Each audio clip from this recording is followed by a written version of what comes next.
Hi guys, Josh here, and I played 100 Days of Echoes of the Plum Grove. This is a new farming simulation game that the developers describe as cozy with consequences, and I can confirm that there are lots of consequences, making it such a unique experience. For this video, I wanted to try a different format, so I will be walking you through my first 100 days of the game, so you can get a good idea of the flow of a playthrough and what kind of stuff you can expect. I'll tell you the things I liked and disliked along the way, but if you want to avoid spoilers, I'll put some timestamps and you can go towards the end of the video where I give you a summary of my thoughts on the game without spoiling anything. I hope it makes sense and I hope you enjoy. This video was a lot of work, so feel free to leave a like, it helps a lot, and I really hope you'll enjoy it. On day 1, I created my character. A lot of the options looked so adorable and the outfits let me know right away that we were in the colonial era, which was a nice change from the typical overalls we wear in most farming games. There will be a lot more choices later on, but I had to pick between brown, green, and black, so I picked something green for a more vibrant look. Then this little guy, Josh Turnip, was ready for his voyage. I hopped on a ship where I met with my friend Timothy, and we were off to the new world with lots of hopes and dreams. Our dreams got crushed pretty quickly, however, as our ship got caught in a thunderstorm, and I woke up the next morning in Luna McBell's house with no sign of my dear friend Timothy. Luna gave me some food to bring with me, then the mayor, Quentin Whitfield, guided me to my new farm and told me I would have to pay taxes every week. The game does have a lot of settings to customize your experience, so you can turn off taxes, item durability, food decaying, and more, but I wanted my first playthrough to be like the original vision that was intended by the developers for this game, so I left the taxes on. I got to work quickly as I had to grow crops if I wanted to pay those taxes. I right-clicked on some weeds thinking it would remove them, but instead an emotes menu popped up which I was not expecting. You can do actions like dancing or crying, change your facial expressions, or even the way you walk, and this is a single player game so no one will see those, but I thought they were just adorable and added a lot of charm to the game. I went inside my house where I found a chest containing basic tools, 1 drying rack, and 15 turnip seeds, so I grabbed everything and I started clearing my fields. I tilled the soil, planted all of my seeds, and watered them. The whole process was pretty simple, and by noon I was ready to go out and explore Honeywood. I shook some trees, they gave me 2 pieces of wood, and as you'll see, this is one of the things I'll be doing the most in this game. The first person I spoke with was William Watt, a carpenter, and I could trade with him, sell him any of my items, buy building materials as well as furniture from him, or ask him to build a chicken coop, a barn, or to upgrade my house, so I could tell he was going to be important. But I wasn't ready for any of that, so I went to the town hall and met with the mayor, since that's what my quest log told me to do. I officially signed the deed and was told that if I didn't pay my taxes by Sunday each week, my land would be seized. He then asked me to introduce myself to 18 villagers, so right away I stumbled upon his wife, Mary Whitfield, then the blacksmith Roland Smith, Matthew Bailey working on the ranch, and many more. Dialogues are a bit generic since the game has a rotating cast of characters, but there are a few funny lines and some useful hints about other villagers' preferred gifts. After introducing myself to 18 villagers for the quest, which was maybe half of the population, I went back to Quentin, who gave me a bunch of different seeds. I went back to my farm to plant them, and expanding my fields was a bit tricky since there were lots of trees, and I didn't have an axe yet, but I managed to make it work. There is no stamina in this game, so I was able to achieve quite a lot on my first day, but there is a hunger meter as well as a sleepiness meter that you have to keep an eye on. I went to bed around 9:40 p.m. and I had the option to either sleep until dawn, which would be around 6 a.m. I could also set the time manually or sleep until rested, which is what I did and woke up around 4. I really like the freedom that the game gives you with the sleeping schedule. There's no time at which you pass out, and as long as you make sure you get enough sleep, you'll be fine. At the end of the day, my farming skill increased, meaning I would get a higher chance of silver and gold crops, and I also unlocked the recipe for a water well, which I could use to refill my watering can.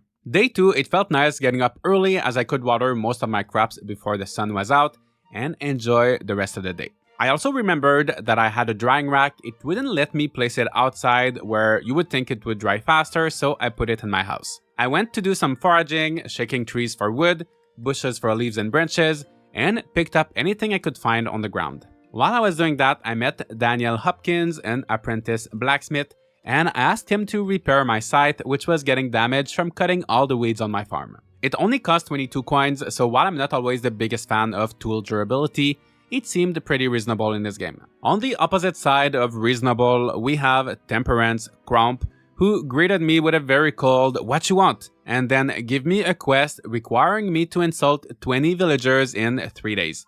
I rejected the quest, insulted her, and left. I then went to see Roland, the blacksmith, as I wanted to get an axe. I did not have the 75 coins, but then I found out that each piece of wood sold for 10 coins, so I traded 8 wood for 1 axe, I got 5 coins back, and that's how I would afford to buy things for most of my playthrough. I then chopped some trees on my farm, quickly gaining back all the wood that I had traded for the axe, and I built a well near my crops for an easier access to water. Day 3, I received my repaired scythe in the mail, then I asked the blacksmith to repair my axe, because you can only repair 1 tool per day in this game, so I made sure to stay on top of it. One tool that I was still missing was the fishing rod, so I went near the docks and met Rose Swain, who sold fish and fishing gear. I cast my newly bought fishing rod, and after the fish bite, a minigame started where I had to use WASD to follow the trajectory of the white line and catch up to the fish. It was not necessarily difficult, especially as the only things that caught my line were seaweed, clams, mussels, trash, and anything but actual fish, but I also find it not that engaging or fun. Following the line can feel a bit clunky when it moves around a lot, and the minigame just didn't click too well with me. I was disappointed because I usually like fishing in games, but it's okay as I was able to turn off the minigame, which is the only setting that I changed, and it allowed me to just press one button to pull up the fish. Day 4, my first turnips were ready to be harvested, and I liked how I got a ton of seeds back so I could replant them without needing to buy new ones. I put 1 turnip on my drying rack to try it out, I sold the rest, and I made enough money to buy 1 cherry seed and 1 plum seed. I usually wait about a year in farming games before buying fruit trees because most of the time you can't move them, and I'm pretty sure there's no way to move them in this game as well, but since it is absolutely necessary to eat, I thought it would be worth it to have some fruits even if it meant I would have to cut the trees when redesigning my farm. Planting them was just like any other crops, they just needed a bit more space and to be watered until they were fully grown. After tending to my garden, I saw Mary Whitfield again, and she complained about how it was so unfair that the mayor had such a large estate. It was a bit ironic coming from her since she lives there, of course, so some of these dialogues didn't make too much sense, but they still managed to make me smile even though it wasn't intentional. I checked the quest board at the town hall and I accepted the quest for Isabella, who's Quentin and Mary's daughter, as she needed help to find her lost comb. There are 3 ways to accept quests in this game, either by mail, from the quest board, or by talking to a villager with a question mark above their head. Except for unique scripted quests, most of them have a time limit, but there's no penalty for not completing them on time, and there are always tons of other quests available. So I tried to be somewhat selective as to which ones I would accept and not stress too much about them. I also accepted a quest from Roland and he asked me to buy a rocking chair for his mother. It was already Thursday, so before working on any of these quests, I went to see the mayor and paid my taxes, which were 50 coins for the first week. I then went foraging, got some wood to make my money back, and I saw a wild bear which I decided to pet and got a bear claw. The bear wasn't dangerous at all, but then I saw some mushroom called death cap, and don't worry, the video is not ending here. I knew not to eat them, I tried when I played the demo and that was a game over. This game can be brutal and it's very important to read the items' names and descriptions. Day 5, I decided to make a compost bin, not the most exciting thing I know, but that's one of the only things I had enough materials to craft, and I also made some dirt paths to make my farm look a little bit more organized. I was getting really hungry as I ran out of the food Luna gave me on the first day, and the turnip I put in the drying rack was not ready yet. In search of food, I went to the butcher, but they only had raw meat, so I tried the bakery, but it was closed on that day. I tried harvesting my cabbages as they looked like they were ready, but they still needed a bit more time.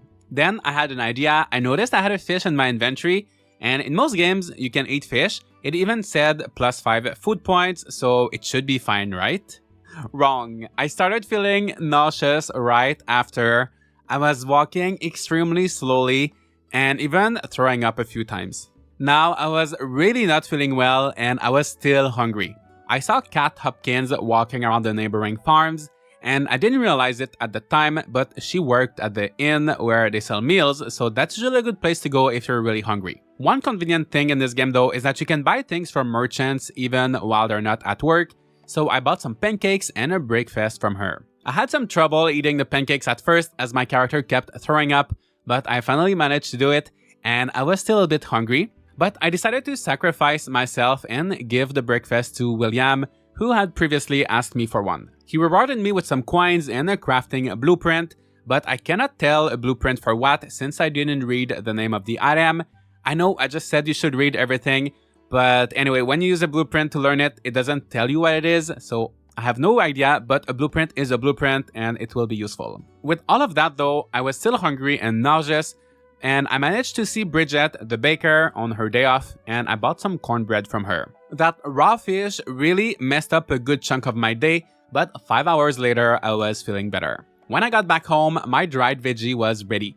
One thing I did not mention yet is how food, plants, and most things rot after a few days in this game, but this dried veggie was not only more filling than a raw turnip, it also lasts for 20 days, making it a much more reliable food source. I went to bed and got suddenly woken up at midnight by a noise coming from outside. Also, while I thought I was feeling better, I noticed I now had a sick status effect, telling me I should get checked out. It was only day 6 and I knew I was going to struggle if I wanted to live to at least 100 days. I went outside to investigate and there I saw Timothy, well, I saw his ghost, and he was heading back towards the town. Before following him, I quickly checked my mail since it's apparently being delivered right at midnight in this town, and it was an invitation to Isabella and Bridget's wedding. So if you're not following, that's the mayor's daughter and the baker. It is random, but other characters can get married like that at any time, which means you have to be quick if you have someone in mind. The wedding was scheduled for noon the next day. Going back to our ghost friend, I followed him all across town, which led me to the bog where I met Astra, an old woman who lived there, and she denied having seen any ghosts, but she asked me to retrieve her precious locket that she lost in the lagoon, and that I would have to repair the bridge to get there. To fix the bridge, I would need 200 wood and 15 nails, and I was nowhere close to that. While I was in the area though, I found the comb that Isabella was looking for, so I thought I could maybe give it back to her before her wedding so she could have perfect smooth hair for that day. Throughout the day, my character kept sneezing, but I was still able to be pretty productive on my farm, and I made sure to give the comb back to Isabella. The apothecary was closed on that day, but I managed to find the doctor, Jessup Edwards, and I paid him 50 coins for a diagnosis. He told me I had a common cold, and that I had to be careful as it could turn into a pneumonia. He suggested a remedy which cost 125 coins, pretty expensive for me at the time, but I didn't want complications, so I bought it, drank it, and felt better instantly. I went to bed pretty early on day 6 since I had been awake since midnight. I woke up hungry on day 7 and I decided to eat some plantain, not the banana but some herb that I had foraged the day earlier. That was not a good idea because here I was feeling dizzy and struggling to walk again. In the mail was an invitation to Luna McBell's funeral at 3 p.m. the next day. Luna was the woman who rescued me, so I didn't want to miss that, and I also got an invitation to a wedding I didn't care too much for. Keeping track of all of these weddings and relationships might seem a bit overwhelming, but the game has a very handy list of villagers where you can see each person, how much they like you, their age, personality traits, as well as their family members and where they live. If someone in their family has passed away, they will show in gray. There's also a calendar that keeps tracks of upcoming weddings and funerals, so I feel like the developers did a pretty good job at making it easy for players to follow along. I will admit though, it took me a while before I got to know who was who, which is why I ignored some of the weddings if I didn't know the villagers. I had a pretty good harvest on that day, and once again I got enough seeds back to fill up my fields without having to buy more. When I got to town, it was time for my very first market, which occurs every Sunday. Usually merchants have a small selection of items that changes every day, but during the market they have more stuff to sell and everyone is gathered in one place, making shopping a lot more convenient. I sold all of my crops, bought some potted flowers, and shortly after everyone was heading inside the town hall. It was time for Isabella and Bridget's wedding. It was a bit underwhelming to be honest, there wasn't much happening. After 45 minutes, they kissed, walked down the aisle, the decor suddenly disappeared, and everybody left. We all went back to our shopping, and I got myself another plum seed. I wanted to put my potted flowers inside my house, but it didn't let me, so I put them just in front outside.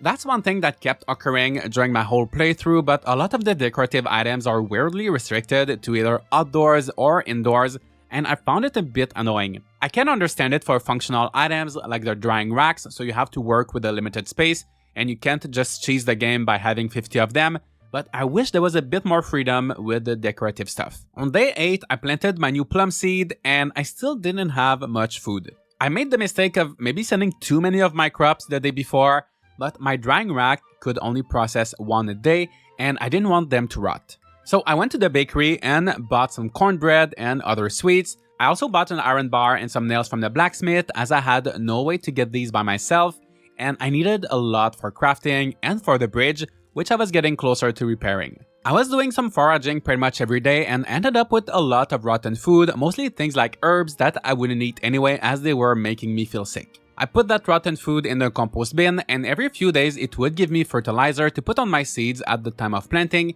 increasing their chance to yield higher quality crops. It's a simple process, but it makes good use of the food decaying mechanics, so you don't feel awful every time something goes bad, you can just compost it. I also realized that I could put fruits I forage, such as cherries, in the drying rack instead of the crops I grew, so I started doing more of that. I also made my first preservative jar and put some cherries in there as well, so now I was making both a dried fruit and jam, double the snacks. Also, not sure how I didn't find that out earlier, but I saw that I could make survival salads with some of the wild herbs I found, so I added that to my diet as well. I went foraging for a bit more of these herbs, then I looked at the time, and it was 4:30 p.m. I was an hour and a half late to Luna's funeral. I used fast travel to get there, and I love how fast travel works in this game. The default walking speed can feel a bit slow, but you can open the map at any time and travel to a few points around the island. Time will pass on the clock as if you had walked, so it doesn't save you in-game time if you're late to a funeral, but it does save you real time, and I use that feature quite a lot. Despite my best efforts though, I got there at 6 p.m. and I missed the burial. I felt bad, I cried a little bit, then went to bed where I leveled up my crafting skill and learned how to make a flour mill. To make that flour mill, I was just missing a copper bar. The blacksmith wasn't selling any on that day, which was a letdown, but to be fair, I was also letting him down as he was still waiting for his rocking chair. I spent most of the day distracted by talking with villagers or working on my farm, and when I remembered to check the carpenters for the rocking chair, their shop was already closed. Day 10 was my very first rainy day, and there were lots of farming to do. Most of my crops had to be harvested, so the timing was perfect. Plus, Roland was selling copper bars, so I sold him my crops, got that bar, went to pay my taxes, which were now 60 coins, meaning they go up by 10 coins each week, and I saw that Quentin was selling adoption papers required to adopt an orphan or a stepchild. I had no need for it at the time, but it was just 55 coins, and I figured it could be good to have just in case something happened in the future, and I needed a child to quickly carry on my legacy. I crafted my flour mill and put some of my wheat in there. I thought it would be instant, but just like the drying rack and preservative jar, it does take some time. While I was there, I used my wood and nails to craft some fences. Thinking of it now, I should have probably repaired the bridge first, but that's not what I did. I wanted to make my farm look pretty, and it wasn't anything fancy, but it was starting to feel a bit more homey. But enough with the decorating, it was time to get started with that rocking chair. I went to go see the carpenters, preferably William. He also had a brother called Jack, but I didn't get good vibes from him. He always looked so angry, so I usually tried to interact with William. Except sometimes when the two characters were overlapping, it was really hard to select the one behind, and that happened a lot in this game, but anyway, it doesn't actually matter at all because they share the same inventory. I bought the rocking chair for 295 coins, which was pretty expensive, but Roland did help me a lot already, so I decided to get it for him. I also bought a wallpaper while I was there because, I can't get decorating off my mind for too long, and it did look pretty good on my wall, but it disappeared from my inventory, and I never got the default one back, so they're all one-time use, and I wish you could preview them. I then went to go see Roland to give him the rocking chair, but it didn't work. It was as if I didn't have the correct item, and I bought the rocking chair from the carpenters just like he told me, so I was a bit confused. I messaged the developers. Keep in mind they sent me an early copy for this video. So on day 11, I didn't do anything special, just some foraging and a few easy quests. And on day 12, I got a response from the developers. It turns out there were 2 rocking chairs, one decorative and one specifically for the quest, which appeared at the very bottom of the list. It was also a lot cheaper at 65 coins, but the good news is this should be fixed for the full release, so you shouldn't get confused like I did. I gave the proper chair to Roland, put the other one in my house, and he rewarded me with a lantern and asked me to go find a mallet that he lost in the mines. I bought some lantern oil from William, then headed to the caves. The caves are not procedurally generated, so they remain the same every day, and since it's very dark in there and the ceilings are low, it does give a bit of a claustrophobic feeling as if you were in a real cave. I only had a wooden pickaxe and I couldn't explore everything as one of the areas required a steel pickaxe to break a boulder, but I found 2 small rooms with ores as well as Roland's mallet. I gave it back to him, he rewarded me with extra lantern oil, he then asked me for some iron ores, which I already had, and rewarded me with a butter churn blueprint recipe, which I already knew how to make, but I had no use for it since I had no animals. Day 13, it was time for the fishing contest. The rules were simply to catch as many fish as possible by 4 PM. I wish there had been some sort of counter because I kept getting seaweed and shellfish, and I'm not too sure what counted towards the competition or not. I also started the day with a pretty damaged fishing rod, and it broke shortly after 12. I couldn't find Rose, the girl selling the fishing gear, so I just waited around until 4 PM and of course I did not win. I still got 167 coins to use in the event shop however, and I love when farming games have unique items that you can get during festivals.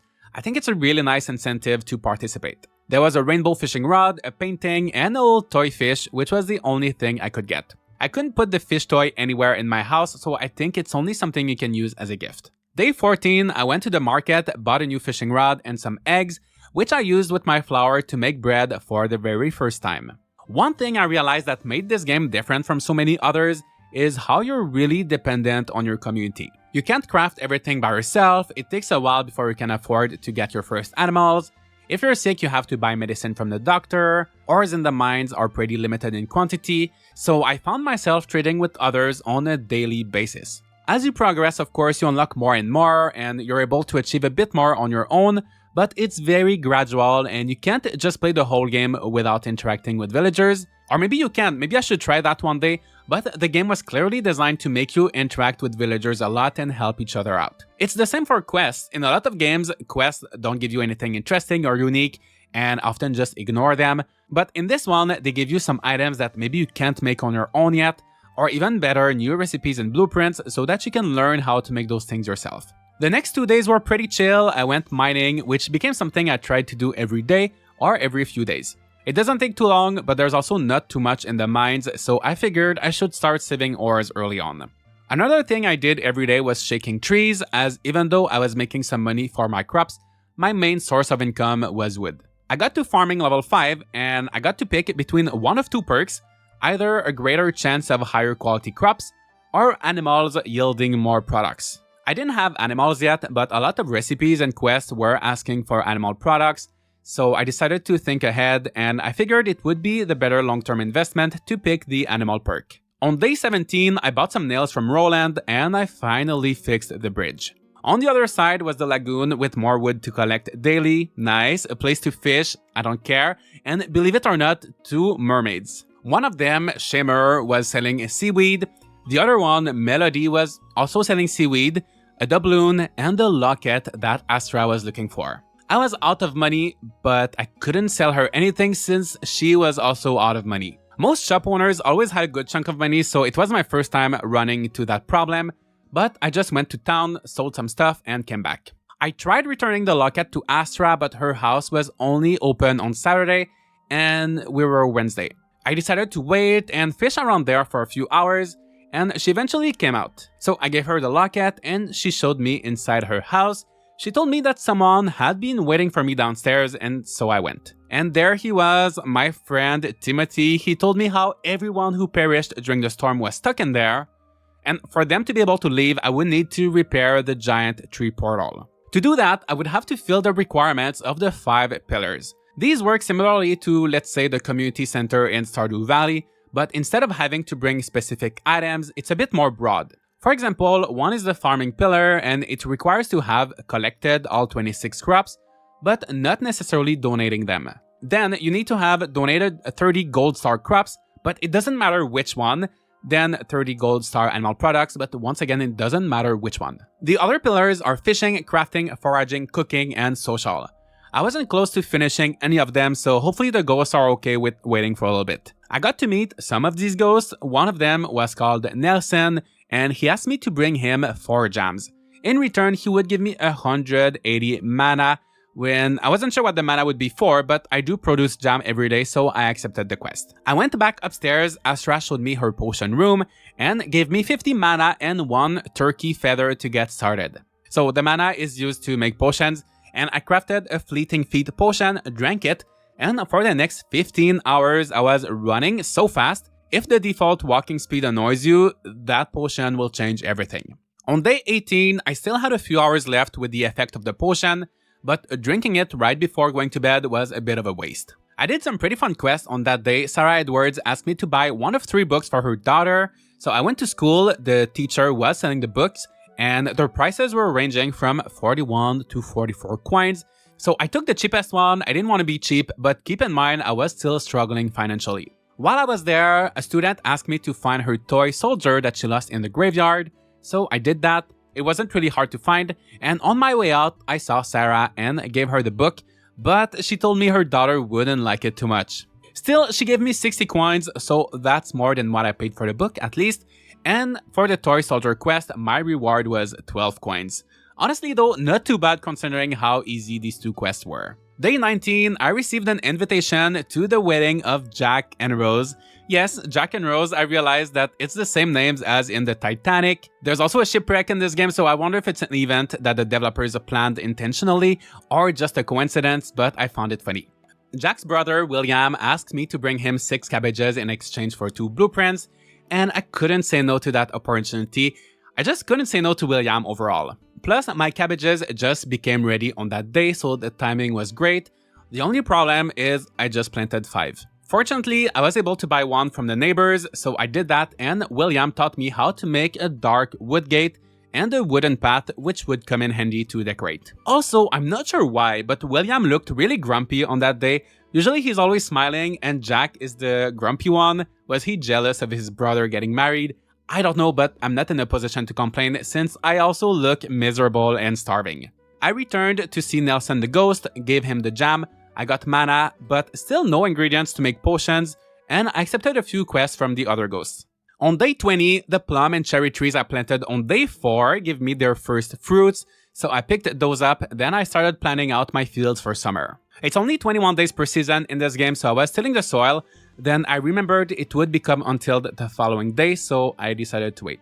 I went to the blacksmith and I noticed that Daniel Hopkins, the old blacksmith apprentice from the beginning, was now an adult. It was my first time seeing someone get older, and to be honest, I did not recognize him at first. I didn't want to miss the wedding of Jack and Rose, so I got there a bit early, and I discovered that there was a balcony, so I went up there to get a different view of the ceremony. There's really not much happening during weddings, so I did what I could to switch things up. In the evening, I accepted a quest from Jessup, the doctor who wanted 3 shrimps. The reward was a blueprint for an herb garden, so even though I wasn't a fan of fishing, I decided to do it. While going to the docks, I noticed a pirate ship. It was my first time seeing it, as I rarely went on the docks, but I later found out that a ship would come by pretty much every Saturday. There was no one on it, so I decided to see what was up in the inn. I saw a few pirates. Blackbeard was the captain, and he had a ton of cool items for sale. Things I had never seen before: tropical fruits, gold bars, chocolate, nice furniture, and I wasn't sure when he would come back, so I bought the 2 pineapple seeds that he had. Pineapples are spring crops, so I wouldn't be able to plant them until next year, but I got them just in case. I then talked with Julian. He didn't seem to be doing too well, but I didn't think anything of it. The other guy was called Leroy, but they both didn't have anything to sell. I went back to my shrimp fishing, and it didn't take me too long to get them. On my way home, I started looking like Julian, and I noticed I had the status effect indicating that I was sick. Oh no. I really wasn't looking well, so the next morning I decided to go see the doctor. I saw Julian walking around. He asked me how I was. I wanted to kill him, but I decided to control myself and just go see the doctor, all while avoiding the crowd of the market. I had trouble interacting with the doctor since a lot of the characters were overlapping, so I ended up talking to a bunch of different people by accident, possibly contaminating them. I gave my shrimps to the doctor. I don't think he should eat them. Then I asked for the diagnosis. My heart stopped. He said, "You have consumption. This is deadly. Eat well and get plenty of sleep. Buying balsamic pills can help as well." I was just about to wrap up my first month on the island. I wasn't ready to die. Balsamic pills were 529 coins, the most expensive thing I had seen, and I had to sell so much to afford them. Not only that, but their success rate was only 20%, so maybe I would still die. I took the pills and nothing changed. I remember when I had a cold earlier, the effect was instant, so I figured I would have to follow the doctor's advice and just eat and sleep well, hoping I don't die. I quickly harvested any crops left over in my field and went to bed around 2 p.m. I woke up at 6 a.m. the following day and miracle, I was cured. I was so relieved everything was fine, right? I looked in the mailbox, William sent me a brick wall, and there were no funeral invitations, so I thought everything was back to normal. Until I looked at the villagers list and saw how a lot of them seemed to be in a very sad state. They did not have the white face showing on their portrait, but they still looked sick. And it was not everybody. William looked fine, but a lot of them were like that. I went out a bit just to make sure William was fine. I bought all of the summer seeds I could, including some berry bushes, and I decided to isolate on my farm for the rest of the day. It was the first day of the season anyway, so the timing was not too bad to stay at home and farm. I changed the layout of my fields a bit, made things a bit more organized, and put some wooden paths between my crops. I cleaned other parts of the land, which is really big by the way, collected tons of straw, rocks, and wood, and all of that helped me level up my foraging skill. I learned how to craft a charcoal kiln. I never found any coal in the mines, so I think the kiln is the only way to make your own if you don't want to buy it. Day 23, I checked how to make the kiln, but it required 10 bricks, which I knew I could buy from William. I then went to make a salad, and I thought that the game would pause in the cooking menu, so I did some other things. And when I came back to the game, it was almost 1 a.m, so yeah, not my most productive day. Day 24, I was obviously extremely sleepy and hungry, so I had a little snack and went to bed for a few hours. When I woke up, all of my crops were wilted, so I took out my scythe and cut everything, which was another big mistake, but you'll see why later. I got an invitation to Henry's funeral. I think he most likely died of old age. But people were still looking sick in the villagers menu. I just repeated what I did on the 22nd, bought some seeds all over again, planted everything, and mostly stayed on my farm. Day 25, it was Jack's turn to pass away, and I knew for a fact that it couldn't be old age for him. I also got invited to Edward and Emery's wedding, but I feel like the timing wasn't really good for a wedding and I had other priorities. I went to see William. He did not say anything about his brother passing away, but he did give me a purple wallpaper to commemorate our friendship. I checked with him to buy the bricks I needed for my charcoal kiln, but at 55 coins per brick, I decided to wait. I noticed some wild grapes growing on bushes everywhere, so I spent some time foraging.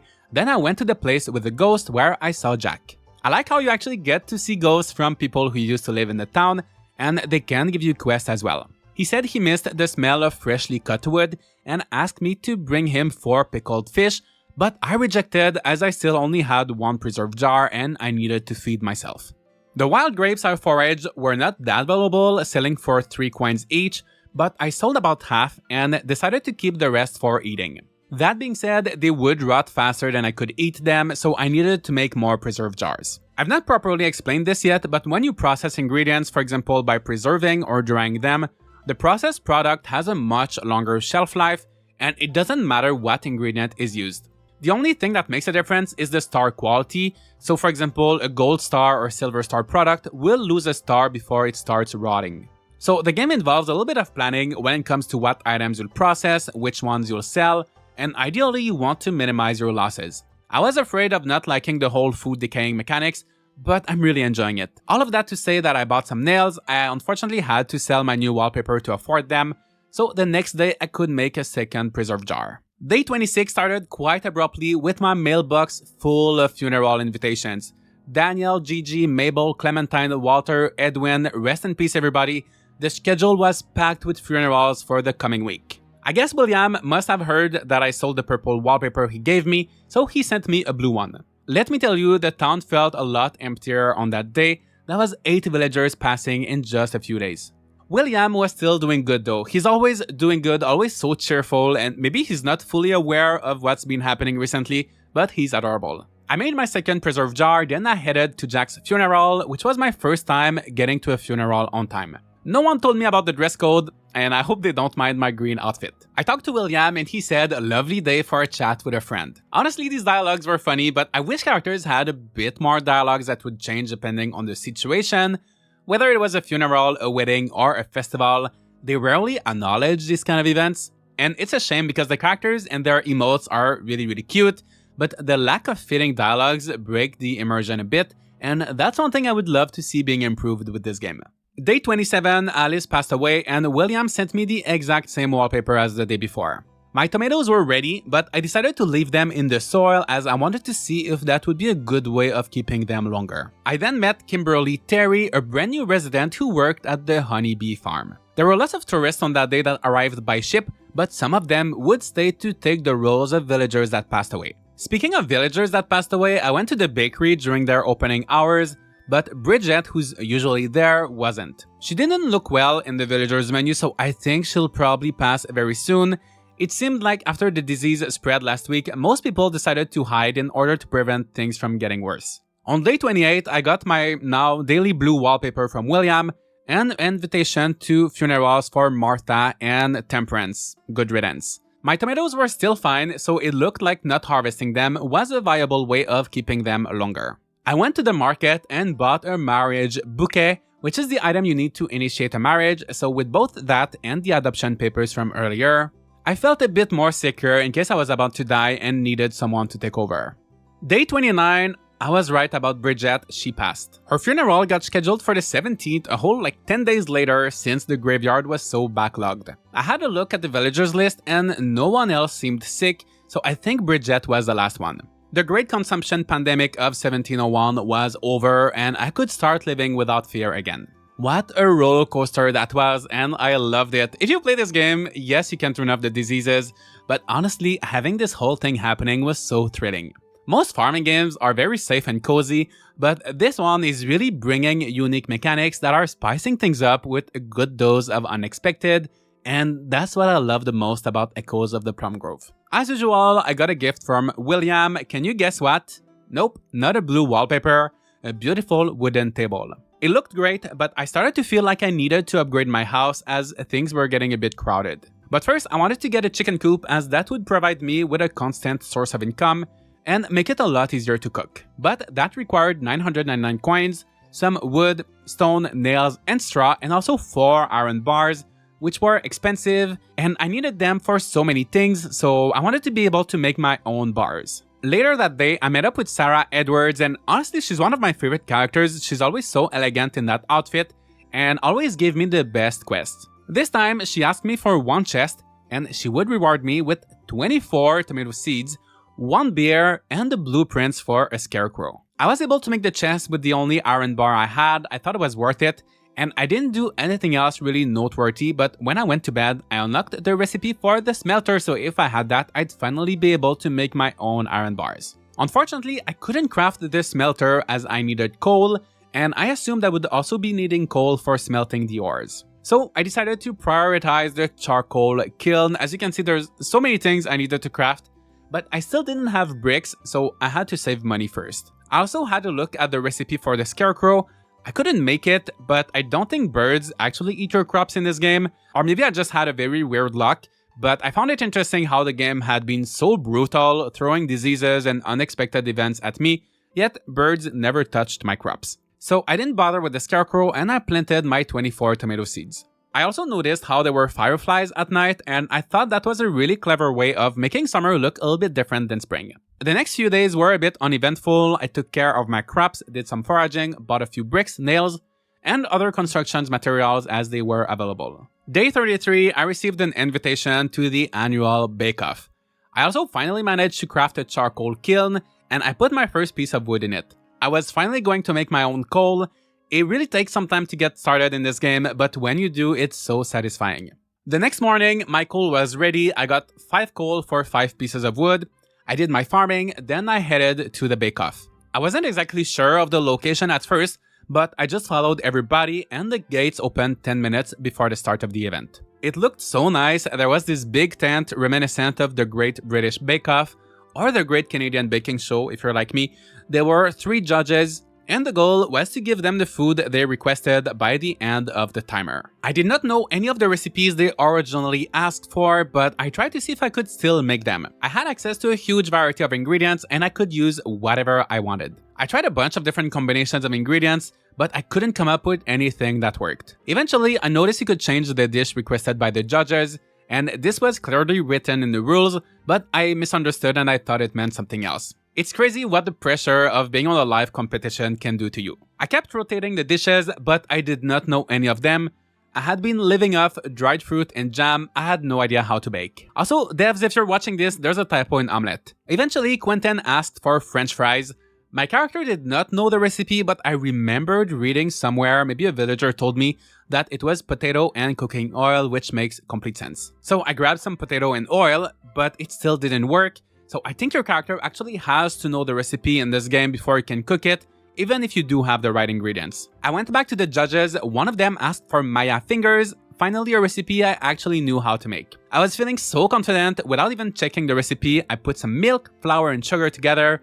It didn't work. Of course, because the recipe is egg, flour and sugar. So anyway, I finally managed to make one properly and I gave it to the judge. At that point, I only had 50 seconds left. I knew I had no chance of making any other recipe successfully. I was stressed and hungry. So I did what I do when I'm stressed and hungry. I baked a ton of Maya fingers and I just ate everything. I did pretty horrible as a contestant, but I thought it was a really fun event. I got to eat some food and I know how it will work for the second year and be better prepared. When I got home, I made a little herb garden. I thought it would maybe give me herbs, but it turns out it was purely decorative. Day 35, I saw Molly working at the market and noticed the option to adopt her. In fact, both of her parents passed away during the whole consumption thing that happened.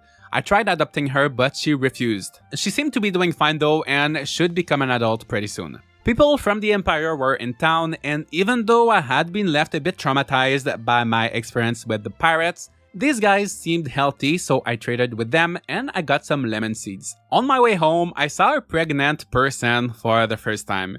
It was Edward, who's actually the husband of Molly's brother, Emery. How was he pregnant?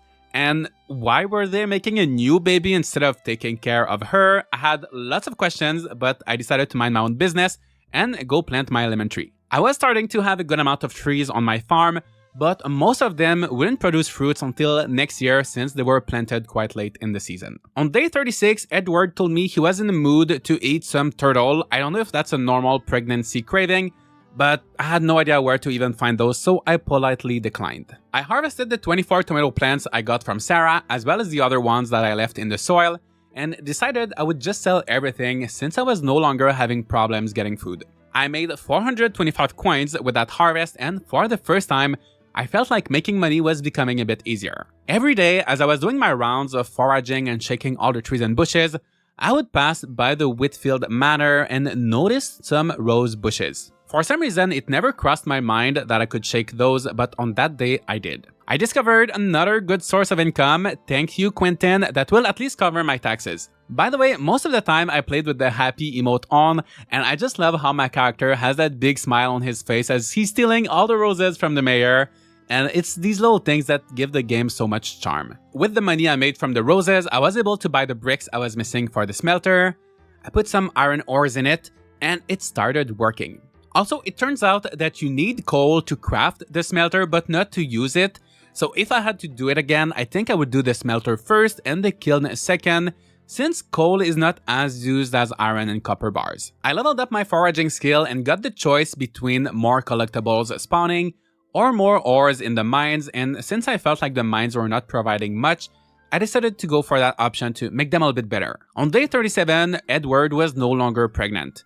I wanted to meet the baby. I knew they had a son, but I couldn't find him. I think babies are probably hidden until they reach the child stage. I had not seen the ghosts in a long time, so I decided to pay them a visit, and Temperance Crump asked me once again to insult 20 villagers, and I thought, you know what, let's see what happens. I was somewhat friendly with most of the villagers at that point, interacting with them on a daily basis, my friendships were going up, I knew I wouldn't lose too much progress, and I was curious to see what Temperance would reward me with. So I put on my angry face and insulted everyone as they were coming back from a funeral, which I stopped attending by the way as there were too many to keep up with. It didn't take too long and Temperance rewarded me with 5 pieces of coal. Not sure it was worth it, but at least I knew for next time to avoid doing her quests. On day 38, I decided I needed to start thinking about marriage, and I gave the marriage bouquet to William. He accepted the gift but said that to further our relationships, I will need to get a relationship score of 50 with Molly Chesney. I guess you need to have a friend in common in order to get married in this game, and I thought that was a nice detail instead of just having to give them an item. I wasn't sure what 50 friendship points meant, but I assumed it would be in the middle of the green bar. Molly was now living at the lighthouse. I rarely ever went there, but I loved how the trees moved with the strong winds. Similarly to the mayor's roses, I found out that I could steal the lavender there, so I took some and I gave them to Molly as a gift. It turned out that she loved them and there was already noticeable progress on our friendship bar, so I knew it wouldn't take too long. After that, I went to see the mermaids as I just remembered they existed, but they were not selling anything interesting. I'm writing this script after having played the 100 days. I played for over 30 hours and I still have no clue what the mermaids are here for. So maybe I'll have to do a part 2 of this video so we can find out. I then went to the pillars and donated a few items and I realized I probably should seriously start keeping my gold star items as they're pretty much the only ones you can donate. I was making a little bit of progress however, and surprisingly the most advanced pillar was the social one. In most games, interacting with the villagers is at the bottom of my priorities, but in Echoes of the Plum Grove, I talked a bit about it earlier, but you're really dependent on others. The game is really well designed to encourage you to interact, and I think that's something more developers should look at as an example. Of course, the dialogues were a bit generic and didn't always make sense, but in terms of functionality, the NPCs were great. I was just missing one more friend and to get married in order to complete the social pillar, and I was working on those 2 things already. Day 39, I went to see Molly. I couldn't gift her as I think there's a limit of 1 gift per week, but we had a nice chat about foraging. It's like gambling, you never know what you'll find. The difference is you don't have to pay a cent, and that's so true, I didn't pay a cent for that lavender. I spent the rest of the day foraging and talking to people, leveled up my social skill, and I got a perk that decreased the price of items. Amazing. And I also increased my crafting skill and got a perk that gave me higher quality refined products. Day 40 was the usual. I met with Molly, I also saw Mary and she now had gray hair. Then I met Frank for the first time, which was Edward and Emery's son, so Molly's nephew. I don't know if you can keep up with all of the names, but it's so fun to have this constantly evolving cast of characters. Children becoming adults, adults becoming elders, then passing away, people getting married, getting pregnant, and then seeing a whole new generation of villagers. I feel like I can get attached to the characters a bit more than in other games with rotating cast of characters, like Kinseed for example, and I think it's probably because the cast in Echoes of the Plum Grove is smaller, so it's easier to keep track of everyone. It's also fun that everyone ages at the same pace, so it's not like in A Wonderful Life where some age and some don't. Everybody's equal, except of course the more magical characters like the mermaids. I don't think those can pass away. Before returning home, I had a look at the calendar and saw that we had 3 weddings and 12 funerals. It was such a cruel summer, but the future looked bright. Day 41, Molly wasn't in her usual spot and I couldn't find her anywhere for some reason. Then I went mining, but I ran out of oil for my lantern. This is how it looked. It was really dark, but I still managed to get some ores. The pirates were in town and I made a pretty good deal. So usually using the smelter, 5 ores give you 1 bar, and it takes maybe 1 or 2 days. I don't know if it was because of the perk I had unlocked earlier that decreased prices in stores, but I was able to trade 10 of my iron ores for 2 iron bars, plus on top of that he gave me 22 coins. So basically I used the same amount of ores I would have used in a smelter, but I didn't have to wait, and I made some profit on top. So I was really happy about that. Then I bought a double bed as I didn't want William to die of sleepiness if he moved in and I only had a single bed. After a good night of sleep in my new bed, I went to the market and I had a chat with Molly. Our friendship bar was pretty high, so I went to see William, he gave me a wallpaper again, and the option appeared to ask him on a date. I could choose the date and the location, and I couldn't wait, so I opted for the following day, around the waterfalls at 12. That was very soon, which meant I had to rush to find a wedding ring. Of course, the blacksmith wasn't at his shop, but I managed to find him in the town hall. Luckily, he was selling rings on that day. He had two options, a gold one for about 500 coins, and a diamond one for about 1,000. I think the ring you choose determines your chance of success with the proposal, but I didn't want to spend all of my savings for a ring. After all, I still needed to buy a chicken coop, so I went for the gold one. So I went to ask William to build the chicken coop, and I could place it anywhere on my farm. I knew I could move it later on, so I didn't overthink it too much, and I put it near the pond. Day 43, I put my new wallpaper up. It didn't look too bad, but it might have been a bit too elegant for the rest of my house. It matched really well with the colors outside, however, as it was the first day of fall. Everything was yellow and red. It was a really beautiful change. Except at the Whitfield Manor, where they found a way to keep everything green, and I love these kind of little details. I eagerly waited for William at the waterfalls. I proposed to him at 12, and he said we would get married tomorrow. For the rest of the day, I spent some time with my ghosty friends. One of them gave me a recipe for a potion called Down You Go, which I believe teleports you into the mines. There were lots of fun potions, but I went to check if I could make any of them. I had lots of mana from doing simple quests here and there for the ghosts, but I was still missing most of the ingredients. I hope I can use this feature more later on. There are 9 potions in total, but unlocking them is a bit of work, brewing them as well, but so far I've still been doing pretty good without them. That's one thing I like about this game though, you never feel forced to do anything. I'm sure there will be other players who spend a lot of time making potions, but maybe won't spend as much time socializing or farming. There's really a good sense of freedom. Day 44 started with a menu to move William to my household. If he had any child, I think I could have probably moved them along with him. Ruth showed up in the menu. She's the one replacing Jack as a carpenter, but I was not able to move her in and I didn't want to anyway. So William moved in and I was able to interact with him as usual. I also had the option to change his job so he could either stay a carpenter, become a farm helper, or look for something else. I decided that when we have kids, I would probably make them work on the farm, but I liked William as a carpenter. It was very convenient because I could trade with him or ask him to build something at any time. Unfortunately though, except for the frequently gifted wallpapers and furniture, there was no discount for me. The construction of the chicken coop was completed, so I added buying chickens to my to-do list, but before doing that, I went foraging to see what was new in fall, and I found a new type of berry growing in bushes that were very similar to the wild grapes in summer. Like any good farmer, on the first day of the month, I also bought a bunch of new seeds and I started tilling the soil when I got teleported to the town hall. I almost forgot, but it was time for my wedding. It was a bit more exciting than the NPC's weddings as there was an actual dialogue, but after the ceremony, it was as usual, meaning no one even acknowledged it. I then went to the ranch to buy some chickens, but they only had barn animals for sale on that day, so my coop would have to be empty for a bit longer. On a more positive note, I had now completed the social pillar, and a tiny plum tree appeared.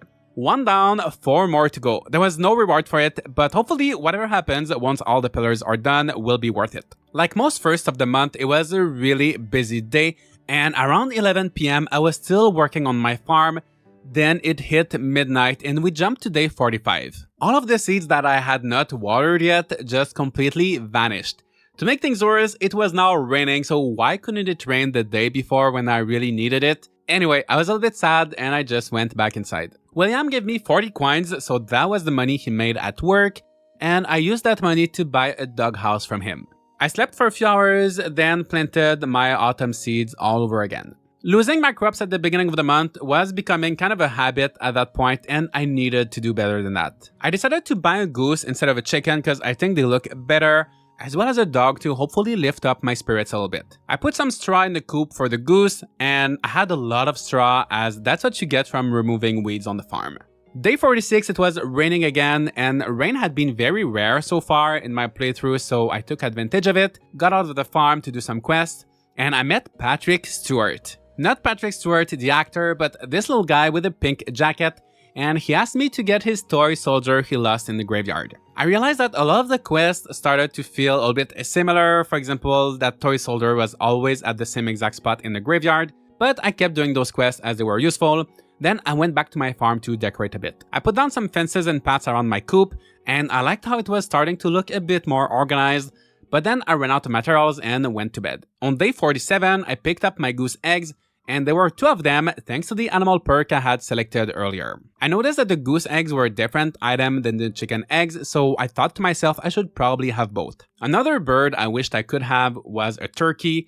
It's not possible, but I found this wild one and got a feather from it. Feathers are used for the potion that makes you run faster. It's also one of the few things that don't rot, so I will try to hoard those as much as possible. Roland was selling some seeds for some reason on that day, and I saw him working on the farm a time or two, so I don't know if that's his side gig, but I bought some seed from him as well as an iron pickaxe. I didn't mind the pickaxe that I had, I thought it was fine, but I really wanted to try breaking that big boulder in the mines. So I went to the mines and it was a steel pickaxe that I needed. So I didn't really need to buy that one, and once in a while Roland does sell steel tools, but it's quite rare, so I would have to keep an eye out for that steel pickaxe. Once I got home, I collected William's salary and I used that to buy a white wooden floor. I thought it would look good with the wallpaper we had, but it was a bit too bright and clashed with everything else. I really wish there was a way to preview floors and wallpapers before changing them because I was stuck with that. On the night from day 47 to 48, I got a pop-up asking if we should have a baby. I said yes, then it asked if we should get pregnant or adopt. Adoption made a bit more sense to me based on our situation, so I went with that.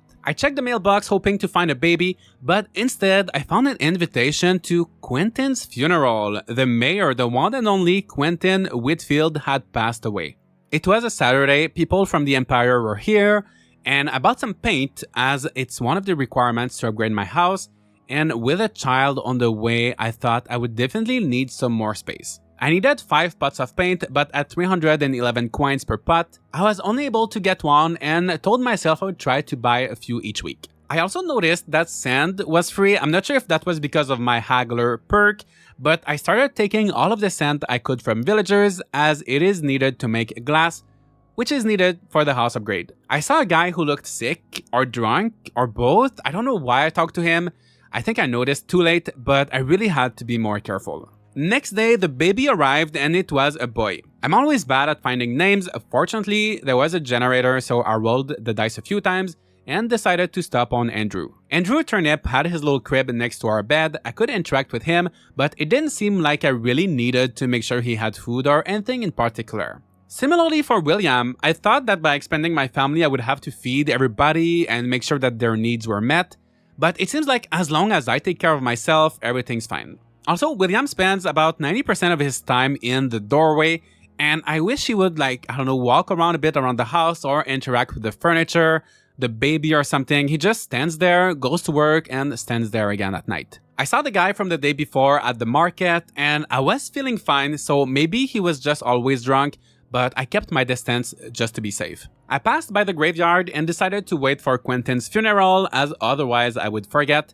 I cried, and I was starting to have lots of friends, so many villagers were giving me food now, and I basically didn't have to cook. I could just eat meals given by my friends. Despite the fact that I was getting lots of free meals, I knew I had to make some reserves for winter. Preserves and dried goods last for a bit more than a month, but I was not producing them quick enough to make a month's worth of stock. So I decided I needed to make this small ice box, and I would just fill it up with tons and tons of berries and then process them as I needed throughout winter. I was just waiting for my smelter to produce a few more iron bars, and when I got out on that day, oh my gosh, it was so foggy. I could barely see anything as I was doing my farm chores, but I loved the vibes. There was a funeral on that day to reinforce those spooky vibes, and I felt like there were more people than usual, but I was the only one crying for some reason. Mary Whitfield took over the mayor's duties, so I paid my taxes to her, and I think I got to skip last week's taxes. I might be wrong, but I feel like I still owed some money when Quentin passed. Anyway, that's day 50 over. We're halfway there. If you're still watching, consider leaving a like on the video. I never made a video that long. I also underestimated just how long this type of video was going to take, so thank you so much and let's keep going. Day 51, Andrew had a little milk icon above his crib. But once again, I just had to interact with it. He didn't need actual milk or food or anything. By the way, my character always looked so miserable in the morning, but I just had to eat something to bring his smile back on. Isabella and Kat sent me some beers through the mail. I had been wanting to see what happens when you drink, and the last beer I had ended up spoiling, so I really had to remember to drink those. I bought a chicken. I also noticed how all of the animals were male. I'm not too sure how that's supposed to work for the egg laying. I also wondered if there were any breeding mechanics, as that would be interesting, but once again, I don't know. I did my usual round of shaking all the trees in town, went mining a bit, then went to bed. Andrew became a child on day 52. I had the choice to either send him to school or to have him as a farm helper. So I went with the farm helper as we were starting to have lots of crops and animals, and I was not too sure what were the benefits of going to school. I just had to build him a farm helper chest, and he would use any tools that were inside and put back whatever he collected. I only put a watering can for now, as I didn't want him to break the other tools. I also had to make sure to refill the watering can every day, as that is not something farm helpers can do. He didn't do anything on the first day, but I harvested the crops and donated them to the pillars. I kept forgetting about those and told myself I really needed to pay attention to them, since they were the main story. I had barely donated anything for the fishing and cooking pillars, but on the other hand, it was fine because there's no time limit and I was doing other productive things. Productive things such as drinking beer. I decided to try those out. I was feeling drunk after just one. For some reason, I decided to have a second one and I started throwing up on my beautiful white floor. I woke up by throwing up a little bit more on day 53, but I immediately felt much better and I swore to myself I would never drink again, though never. A few minutes later, I realized that I didn't want my beer to go bad, so I had just one last one before picking up the eggs in the coop. I was not feeling well, but I started wondering if I could eventually build a tolerance to it. The effects lasted so long, pretty much the same as the fish I had at the beginning, and I decided to give my last beer to the neighbor and decided that I was stopping for real this time. I could not even fast travel since I was drunk, so it was really horrible. I had some bad habits to work on, but so did the rest of my family. No one's perfect. William, Andrew, and the dog all together standing in the doorway doing nothing. I made another preserve jar and another drying rack to speed up my production, and don't worry, I did not forget about the icebox. I was still working on it, but I was using my smelter to make glass as well as iron bars for the house upgrade. Once again, I made the mistake of watering my crops too late at night, and at midnight, some of them were wilting. But then I decided to try something different. Instead of cutting everything, I would simply water them and wait one day to see what would happen. I worked until 2 AM, got an invitation to the Halloween event, which I was looking forward to. Then I slept all the way till 1 PM since I really had to catch up on some sleep. Nothing else really happened on that day, but I decided to rotate my bed to switch things up. I don't know if that had anything to do with the rotation of the bed, but I got asked about a second baby. I said yes, and I opted for the adoption again. I then realized that kids didn't even need a bed, and that made me wish that having a family would be a bit more involved. The first few weeks when I was on my own were quite challenging, and you would think that caring for a family would require more resources, like giving them food every day or at least a place to sleep, but there's really nothing, at least in the current version of the game. I do really like, however, how family members actually help on the farm or can bring money from their job, and how you can decide what they will do. Oh, and my crops were green again, which means that if you skip one day and water them, they will be fine. So that other time, when I cut everything and bought new seeds, I didn't have to do that. Andrew was wearing a bear costume for Halloween, not sure where he got it, but he looked very cute. He also did not do any work on the farm and just went out, so I had to do everything by myself. The other kids were dressed up as chickens or sunflowers, and it was so cute seeing them walk around in their little costumes. There was an option to give them a treat, but I still wasn't great at baking, so I just bought a candy apple from the inn and I gave it to Patrick Stewart, who told me it was the best Halloween ever. A bit before 5, the gates to the Halloween party opened, and there was no minigame or anything to do, but there was a huge bonfire and lots of decorative food. It was a nice chance to catch up with everybody and to show off my dancing skills. Day 56, baby number 2 arrived. It was a boy again, and we named him Leo. Andrew was still wearing his bear costume, and I got a letter in the mail from Mary saying that the children were sad and that I should do better next year. First, that's a bit rude.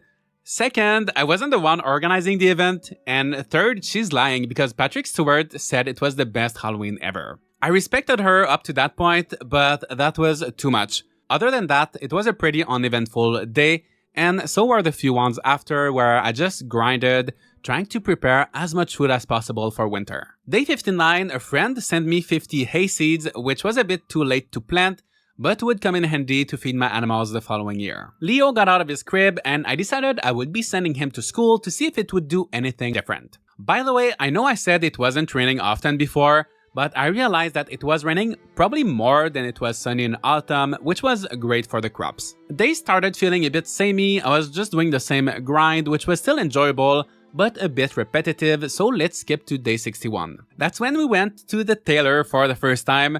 Well, I did go inside the shop before, but it was the first time when I actually had a bit of money to splurge and to change how I looked. Like all of the other shops, the selection of items changed every day, so I would recommend checking it out regularly. The dyes in the store were also a bit limited as well, and I'm not too sure how it works if you want to use your own. I changed my hair, I bought a different green outfit for myself, I removed Andrew's bear costume, and for some reason he had access to everything. Maybe children's outfits are different, I'm not too sure, but I also got a new outfit for Leo and William, and then I realized we both looked very similar. On day 62, it was the Harvest Festival, which I had completely forgotten about and therefore not prepared for. Astra had a special wheel to win money and pumpkins, I think.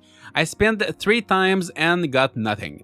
There were a few other stalls, but the main attractions were the animal contest where I submitted both my goose and my chicken, as well as this grunge display similar to the one in Stardew Valley Fair, where I could present my best items. As I said, I wasn't prepared, so I just put whatever I had in my inventory, including a soup I didn't even make and a gold bar, and I hoped for the best. A few hours later, the results were out, and I didn't win, but at least I was able to take my stuff back.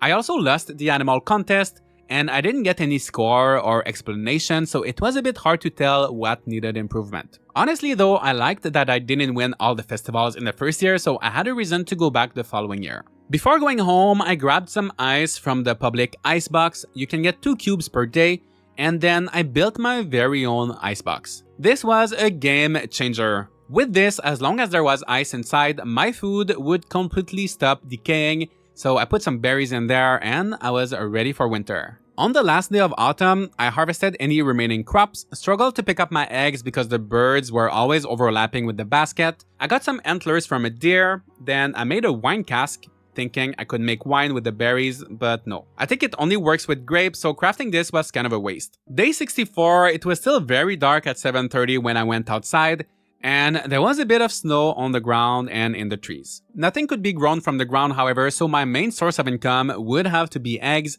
and of course, wood. Since there wasn't much to do on the farm, I decided to send both kids to school for the winter. Surprisingly, I found a lot more forageables than I thought.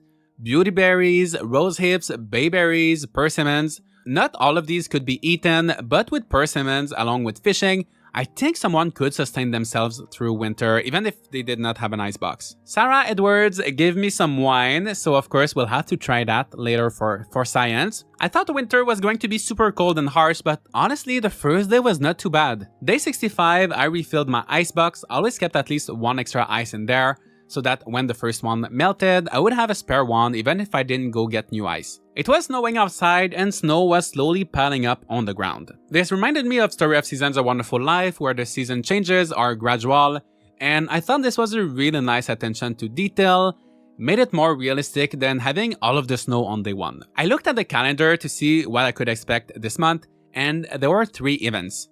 A crafting contest on the 6th, a winter gala on the 12th, and a lantern festival on the 21st. But I wasn't too sure how I was going to keep myself busy between all of these. I removed the wooden paths that were between my fields as I wanted to redo my layout, but it was a bit tricky with the snow, making winter not ideal for decorating. I then went fishing, but I kept getting trash even with a good lure, so I gave up pretty much like any other time I went fishing. On day 66, snow started piling up quite high, and it actually looked like winter to me. In so many games, there is either not enough snow or it looks weird, but walking around in Echoes of the Plum Grove made me feel nostalgic, reminding me of the times I walked back from school as a child and it was dark at 3 p.m. It felt so real to me. I think that this game is really doing a great job with the seasons, And lots of little details like the lighting will change. They didn't just swap the color of the grass from green to white, so winter actually looks like winter. You even make paths in the snow as you walk. I just wish you could maybe make snowballs and throw them at villagers, but besides that, the feeling of winter is so well done.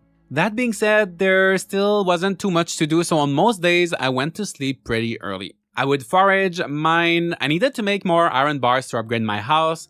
I was doing some quests here and there, but I wish there was a bit more to do. In other games where you cannot grow crops, let's say Harvest Mode 64, you can spend most of the day in the mines, but here the mines don't take too much time to complete. I think that in the second year I could probably have a larger icebox, save ingredients from all year round and do a lot of cooking, but for now I just had jams, berries and things like that, so I couldn't do much. I think also if we had some minigames, we could play with others, like old card game, chess, or something like that. You could invite your closest friends over for a party, prepare some food, play games, and if you're a good host, you could maybe get some unique rewards. I don't know, just an idea. I would have loved to see more social activities for winter. On day 68, Karma finally caught up to Mary Whitfield. It was her funerals. The iconic Sarah Edwards did not care at all for Mary, but she still showed up and completely disregarded the dress code to stand in solidarity with me. Anyway, I just love Sarah Edwards so much, she's amazing. And then on day 69 was the crafting event, which I was going to forget and I remembered around 12, just 3 hours before it ended. I first went where the bake-off and Halloween events were held, but the gates were closed. Around 1 PM, I finally found the little tent near the school, and to my surprise, the organizer was William. Why did he not tell me? I could have helped him set up and I would have been here since 6 AM if I had known he was the one doing all of this. So because I was late, I had 1 minute and 41 seconds to talk to the judges, go home and craft something that fit their request and come back. The first judge asked for something related to food, the second asked for something small, and the third asked for something not cheap but not too expensive. Those were pretty vague, but I ran home really wishing I had that potion to run faster. It felt like, one of those dreams where you're running super slowly and you'll never make it, but I eventually made it home. I had 1 minute left, I was about to use my workbench, then I saw my preserve jars. Food, small, I guess not too cheap or too expensive, not too sure, but I took the jar. Well, I tried, but my inventory was full, so I scrambled to put a few things in the chest first, then I took the jar and ran back to the tent. I managed to make it with 20 seconds left, I just had to wait for the timer to hit 0 and to present my item. We all sat and the different contestants showed off their stuff one by one. There was a chest, not food related obviously, a keg, not really small, a wine cask, also not small, and lastly my preserve jar. William announced the winner and it was Josh Turnip. Was he biased? Was it rigged? I don't know, but he gave me a declaration of mastership in crafting signed by the king. I kept it in a chest, but I still have no idea what it could possibly be useful for, and I also got 500 coins, a lot more useful. That festival was quite stressful, just like the bake-off, but a lot of fun. On day 70, I met the new mayor, Concepcion Pace. She introduced herself by telling me, "I hope your voyage wasn't too rough on you," even though I had been here for almost a year, and she's the one who just arrived, so that was a little bit weird, but I already liked her more than Mary. Anyway, she was selling fish, so I bought some from her. It was very sunny on that day and the snow was melting. Thanks to the melting snow, I was able to find some wild onions on day 71, and then I bought some nails to craft a tree tapper, which according to its description, I could put on a maple tree. I had not found any way to grow trees other than fruit trees, so I was a bit perplexed. I tried putting it on some of the trees around town, but that didn't work, and I really couldn't figure out, so if anyone knows, please let me know.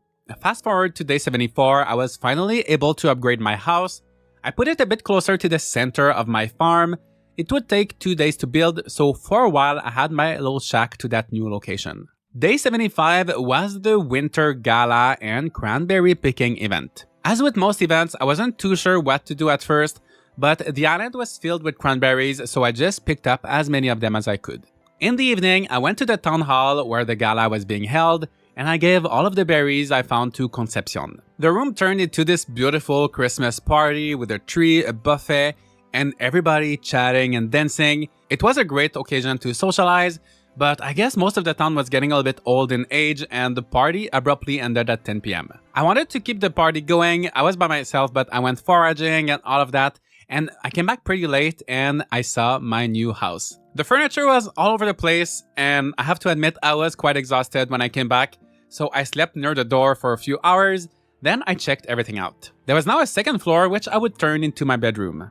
A cellar was also added, which functioned basically like the icebox but without the need for ice, so that would be very useful to keep food fresh all year round. Lastly, there was an additional room on the first floor which I would turn into my crafting room with looms, anvils, dye stations, and all of these fancy machines that I didn't have yet. But I had big dreams and ideas for this house. It was such a huge improvement from my small shack to the point where I felt like I had skipped an upgrade or something in between. Here's how it looked after moving a few things. I just didn't bother with the chest since they were almost full and such a pain to move around. I rearranged a few things outside as well, but went to bed early since I didn't get a lot of sleep the night prior. There was another house upgrade by the way, but it cost 5,000 coins, and I don't think I'd be able to make it anytime soon.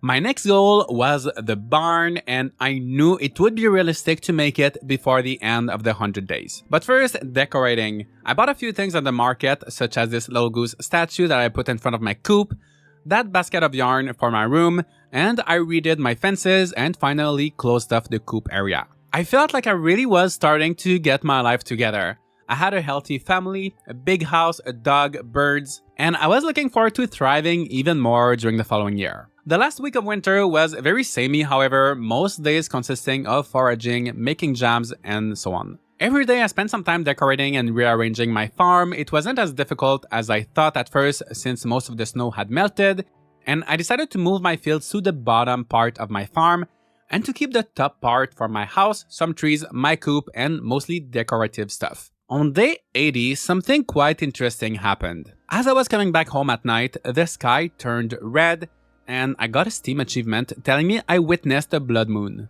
I knew this would happen at some point since the developers once showed it to me, and I was on the lookout for witches. Not only can you make potions in this game, but I know you can meet witches and do some sort of rituals, and that's one of the features I didn't get to experience yet. I eventually stumbled upon a ghost, but he didn't have anything special to say.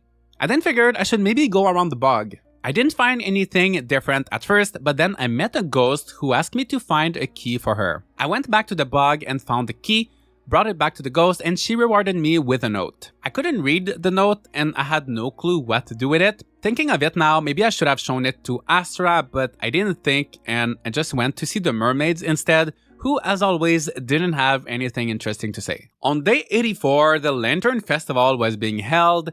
We let our lanterns float in the sky around the docks. I celebrated with the bottle of wine I got from Sarah, and I wrapped up my year by throwing up. I woke up the next day by throwing up a little bit more, and with a head full of gray hair. I was now officially an elder, and so were a lot of the other villagers, including William. It was finally spring though, and that made me feel good. Winter went by pretty smoothly, but it was a bit boring and I didn't even catch a cold or anything. My weekly taxes were now at 170 coins, more than triple what they were last year, and I wonder if they'll ever stop going up. Fortunately, they were still manageable and I never had any issues with paying them. Sometimes when I left the house, I would come out from the house's previous location, and I worried about what would happen if I had furniture there or something, but overall I was pleasantly surprised at how few bugs were in the game. I shopped for some seeds, I pulled my kids out of school, and since I had extra hands this year, I decided to make my biggest fields yet. Nothing too crazy, but I had to make more money if I ever wanted to get a barn and an even bigger house. I bought an iron hoe so I could till the soil without having to repair my tool every day, and I put a steel watering can in the farm helper chest for my kids to use. The steel can never needs to be refilled, which is extremely useful since farm helpers can't refill watering cans. Working together as a family was such a time saver and just really wholesome to look at. I also planted some hay with the seeds that I received last fall from my friend, as I needed more food if I was to get barn animals. Day 88, I went to see the ghost, and Adeline Robertson, never seen her, I don't know her, but she had an interesting quest for me. She wanted a dessert, either ice cream, cherry pie, or pudding, and the reward was secret. Almost every time I had accepted a quest with a secret reward, I ended up being disappointed, but I decided to do it anyway. I did not know any of these recipes, but I did have another quest where I had to give 25 sticks and I would get some coffee plus an ice cream recipe. So I gave the sticks for the other quest, but then I was missing the cream for the ice cream. I checked with the ranchers. I remembered them selling cream before, but they were selling eggs, milk, butter, and cheese with no cream to be found anywhere on that day. Not even the following day, and when I got back home, I noticed I no longer had my goose or my chicken. They still had plenty of food left, so I assumed they passed away from old age, and I went back to the ranch and bought 2 chickens. The next day was the market day. I finally was able to buy some cream, and I bought a goose as well. I could finally make my ice cream. On my way to deliver it, I completed another quest for someone who actually gave me 3 creams, so after I had just managed to buy some, but I kept it for the future. I knew it would come in handy at one point. I made my way to the ghost, and all of this work to make ice cream for 65 coins. I really have to learn from my mistakes and stop doing those quests with secret rewards. But it was fun though, so that's what matters. Andrew became an adult on that day, so I asked him to look for a job. When they're a child, you can ask them to become an apprentice for a specific career, but I didn't do that since I needed all the help I could on the farm. So I think whatever job he found would be random. Day 92, Andrew became a carpenter. We already had William as a carpenter, so that was a bit redundant. So I asked him to come work on the farm again. I'm probably the most annoying parent, and I'm sure he secretly hates me as I keep telling him what to do, but I want everybody to be productive. I made sure to plant enough crops so that they would be busy for the whole day, but also not too many, otherwise they wouldn't have time to water everything. I had to find just the right balance. While the kids were farming, I was still visiting Roland daily to see if he was selling a steel pickaxe, but no luck. I was also hoping to find a second steel watering can, as I had to keep refilling the basic one every day. After a few days of mining with my iron pickaxe, I finally gathered everything I needed for the barn, which I placed in front of the pond. The next day, I don't know if he's doing this on purpose, but Roland gave me an iron pickaxe as if I needed a second one, so I just sold it back to him. Obviously, he was still not willing to make a steel one for me. Day 96, I treated myself to a nice outfit. It was the same one Quentin was wearing, and I wanted to dye it in green, but I wasn't too sure how to do that still. I assumed I needed to craft a dye station, but I figured it would probably be more useful to make a butter churn since I was going to have cows very soon. Day 97, William gave me not 1, not 2, not 3, not 4, not 5, but 6 dog houses. I have no idea what I'm supposed to do with those. They're cute, but it's a bit much, especially since we already had 1 dog and 1 dog house. So I kept 1 in case I wanted to switch up the color at one point, and I sold the 5 other ones. Also, the barn was completed and it was looking pretty good. It was also the day of the fishing contest, and I came with a better fishing rod than the first year, so I was feeling confident. I also had my fishing minigame turned off. That might be considered cheating by some, but that allowed me to catch fish a lot quicker. I did pretty amazing. I was feeling good at first, but would you look at who was standing right next to me while they were announcing that I won. I was about to finish these 100 days on a streak of positive notes and like good things happening one after the other, and this sick girl came to mess everything up. I claimed my beautiful rainbow fishing rod, then I ran to my bed. Of course, I woke up looking like this. I tried to avoid contact with my family members. I didn't want all 4 of us to die, but of course, all of them were standing there in the stairs doing nothing. What are you guys doing? They're always like that. Anyway, Leo was an adult now, and I just tried to run quickly past everyone and go see the doctor. We were Sunday, so the apothecary was closed. I feel like it was closed pretty much every single time I tried to go, so I had to scramble to find a doctor around town. I managed to find Jesse, who I thought was the doctor. I even looked at the villagers list and he was listed as the doctor, but he wouldn't help me with anything. I had always been able to interact with merchants on their day off, so that was odd. I then met Isabella, who looked just as sick as I was, and she told me I was looking clean. I'm not sure we have the same definition of clean, but I went to bed hoping to make it another day and find someone who would treat me. Day 99, everybody was sick. At least in my family, we were definitely not looking clean. I waited in front of the apothecary, I saw Jesse going in, and as soon as they opened at 9, I got in. Jesse was at the counter, but he still wouldn't treat me for some reason, but luckily there was another doctor. The diagnosis was smallpox. He told me it was highly contagious and that the only cure was to eat and sleep well. I wasn't sure if you could die from it, so I googled it, and apparently 3 out of 10 people with smallpox died in real life, so I'm not sure if it's similar in the game.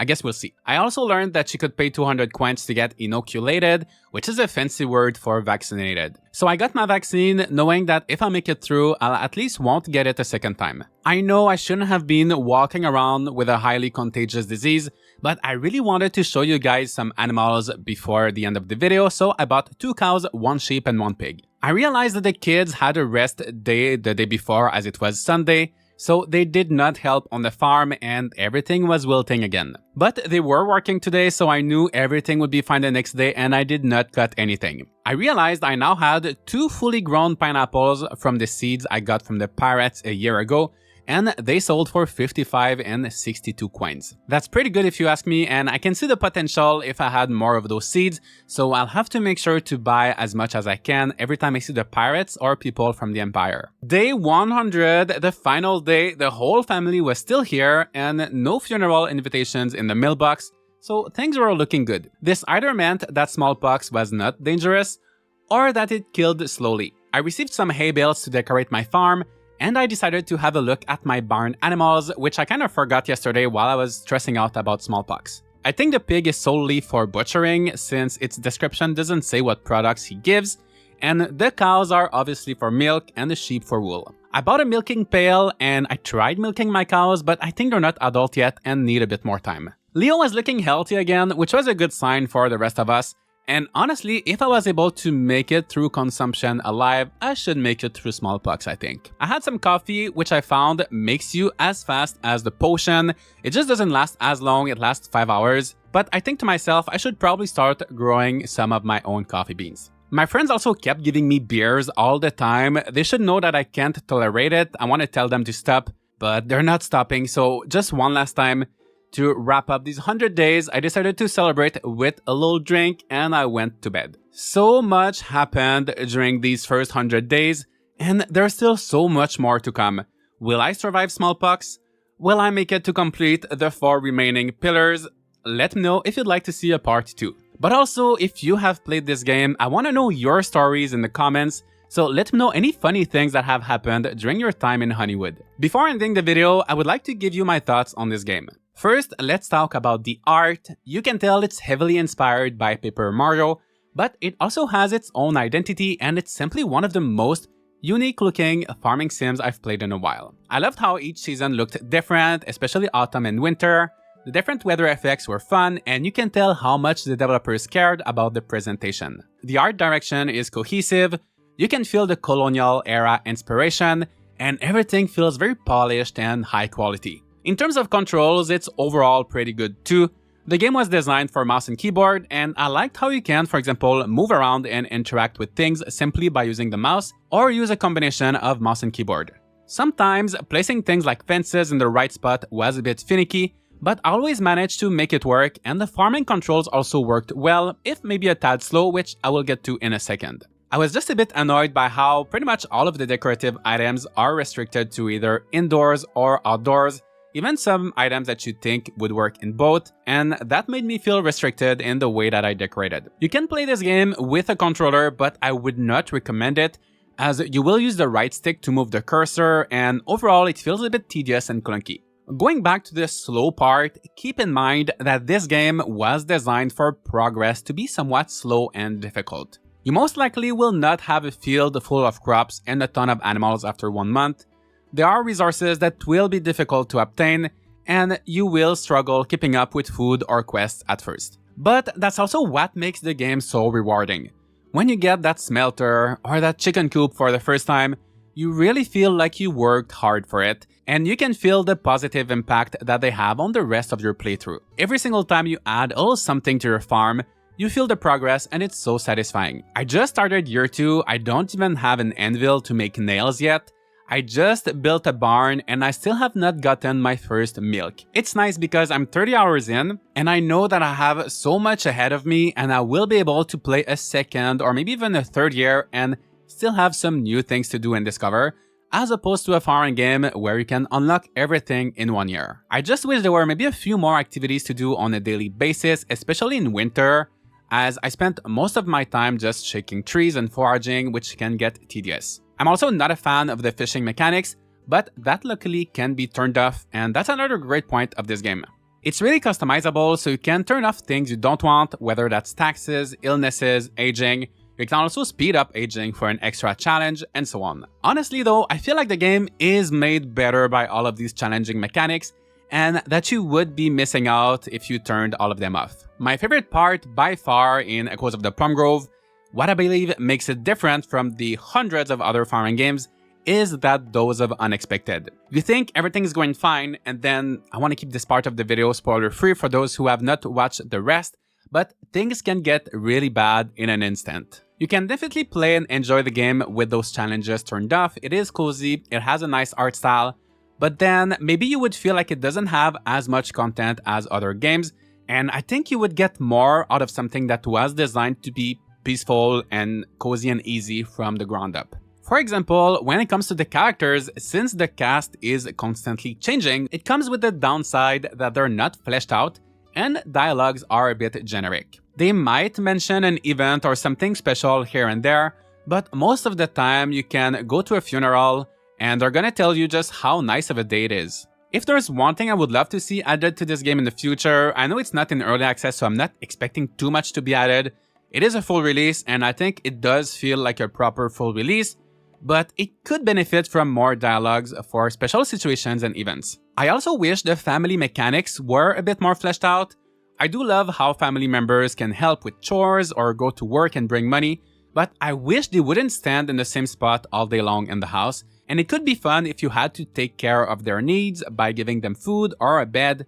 I think it would make having a family a bit more interesting and challenging. I have to say though, this game was developed by mostly 2 people, Sarah and Eric, congrats, along with a few collaborators, but they really did an amazing job overall. Echoes of the Plum Grove is a very refreshing farming sim. If you're looking for a rewarding, challenging, sometimes a bit brutal, but also very charming farming sim, I wholeheartedly recommend it. If, on the other hand, you're looking for complex characters, or for a game where you can progress easily and quickly, it might not be the best for you. I'm having such a good time with this game so far, I definitely will keep playing. Let me know what are your thoughts on it. Thank you so much for watching, leave a like and subscribe, and I'll see you all in the next video.